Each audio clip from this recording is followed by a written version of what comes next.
presented. Honorable Justice Benedict Kanyimp, President, National Industrial Court of Nigeria, delivered the first paper on assessment of recent judicial pronouncements on tax issues. There's no way you can talk about judicial decisions and not talk about tax avoidance, tax evasion, because the critical question as between the two role actors, the revenue as taxman, every other person as a taxpayer, has always been that tussle to be or not to be, to allow a tax scheme to go or not. And central to that question are us, judges, because via the instrumentality of statutory interpretation, it's within our powers to hold that a scheme falls within the law or outside of the law. I always thank the Federal Inland Revenue Service for bringing an opportunity of this sort, because when you read through some of the cases, one of the basic things we find is we have difficulty by judges understanding what is before them. If you read through the cases, each time, for instance, the court talks about assessment, very often it is a scheme involving avoidance or evasion, but very often treated as a question of assessment. One of the few things we were taught, for instance, was that it is tax evasion to even delay paying tax. The fact that you should pay today, you delayed it till tomorrow, is tax evasion, which is criminal. And why is that so? Because the value of what you are supposed to pay today is not the same with the value of what you will pay tomorrow, if you take into account inflationary trends. So, payment as and when due is as critical as not paying at all. Justice Kanyimp went further. So, we can look at tax cases from three perspectives. One, are tax cases capable of legal analysis, given that most public discussion of tax law is framed in non-jurisprudential terms? The second question is, what exactly is the role of case law in tax law? If tax law is essentially statutory, does case law have a role? Thirdly, does tax law have wider significance? Beyond raising money, are there other purposes that tax law serves? The problem here is that lawyers often present tax law from only one angle, and that is the taxpayer's angle. Nobody seems to look at tax law either from the point of view of government or even from the point of view of society.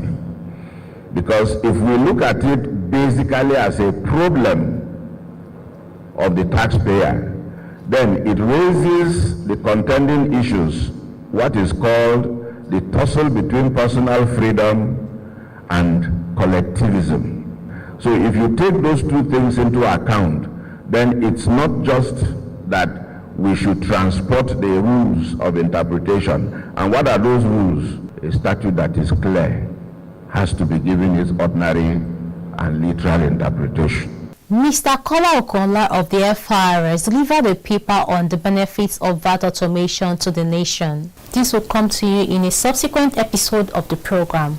The third paper, which was on judiciary and taxation, recent developments, was delivered by Professor Abiola Sani, law lecturer and senior advocate of Nigeria.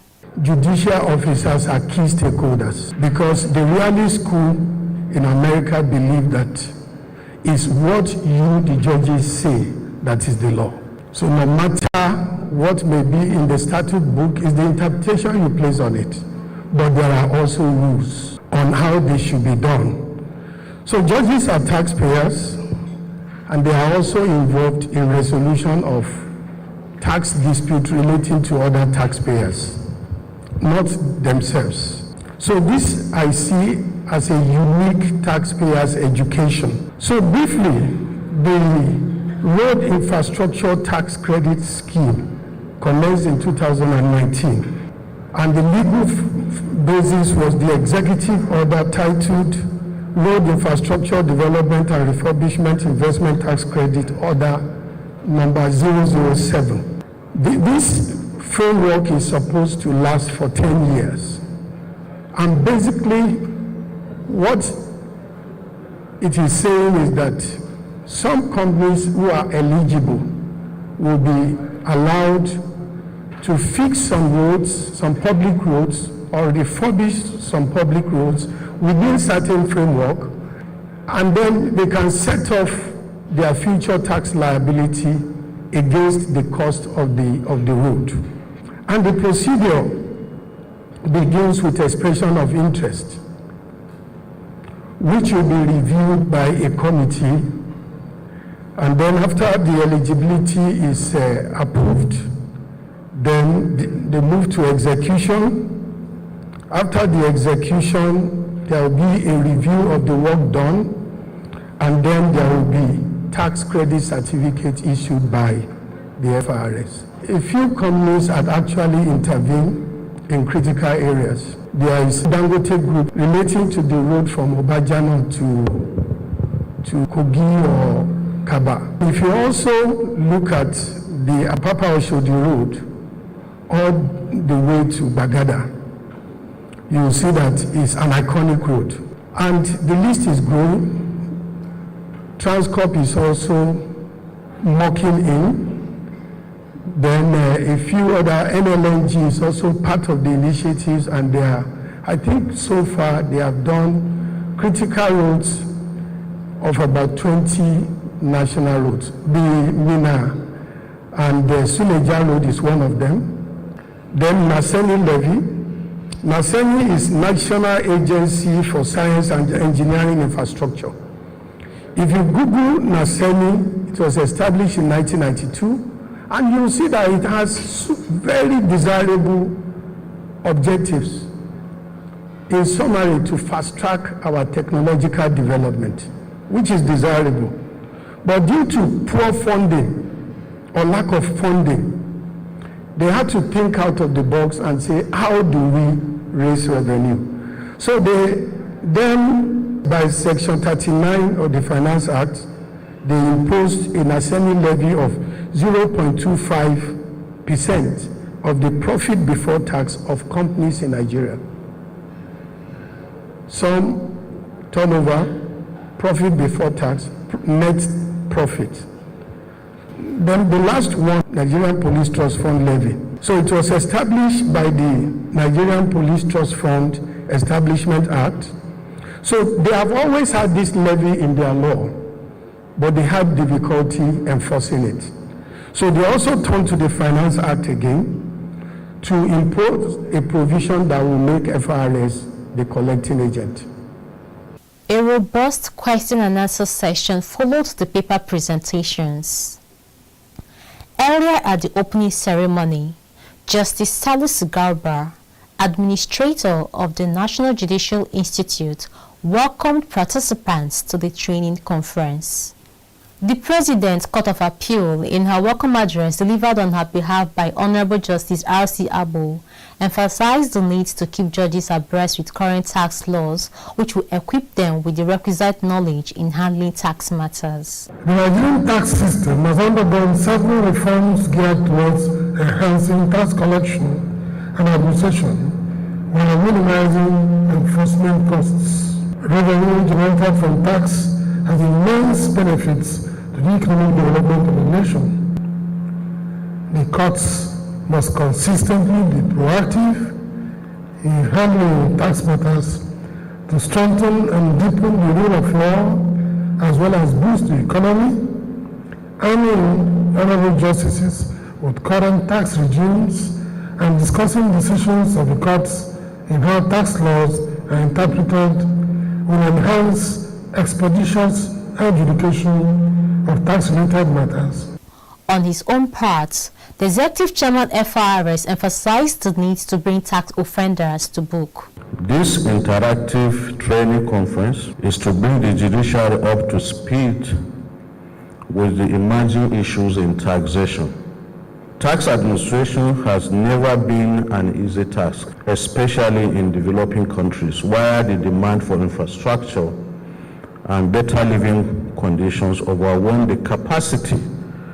of government to provide the much needed impetus required for accelerated national socio-economic growth and development. The revenue challenges faced by developing countries such as Nigeria cut across a wide spectrum of instances, which also has connected relationships with the judiciary. From the need to block revenue leakages by ensuring that sanctions are meted to perpetrators of such criminality are commensurate with the crimes committed, to ensuring speedy dispensation of justice, especially on revenue matters. The keynote address was delivered by Honorable Justice Kudirat Kekere-Ekun on behalf of the Chief Justice of Nigeria. Certainly, this engagement will afford us the opportunity to reflect deeply on how best to rework the strategies that will underpin sustainable tax growth in our nation while reducing financial crime and its often painful negative effect on the lives of the citizenry. Over the years, the federal government has been consistent in amending financial laws which have invariably introduced some notable changes to tax administration in Nigeria. These amendments are necessary to accommodate the speedy pace of technology, global commercial changes, as well as provide solution in our precarious economic circumstances. My lords, distinguished ladies and gentlemen, I dare say that we cannot underestimate the relevance of a functional legal system capable of proactively curbing the menace of tax evasion and related crimes. This implies that where recourse is made to a court of law, the courts must be properly equipped with the skill set and capacity to resolve differences timely and effectively. To wrap up the training, a communique was issued. What is the essence of the judges' interactive training? The tripod of taxation is law, policy, and administration. And without law, there is no tax. So the organ of government responsible for interpreting this law is the judiciary. And therefore, there is a need for us to always educate them, to bring them on board so that they will know about the recent development in taxation so that they can be properly guided.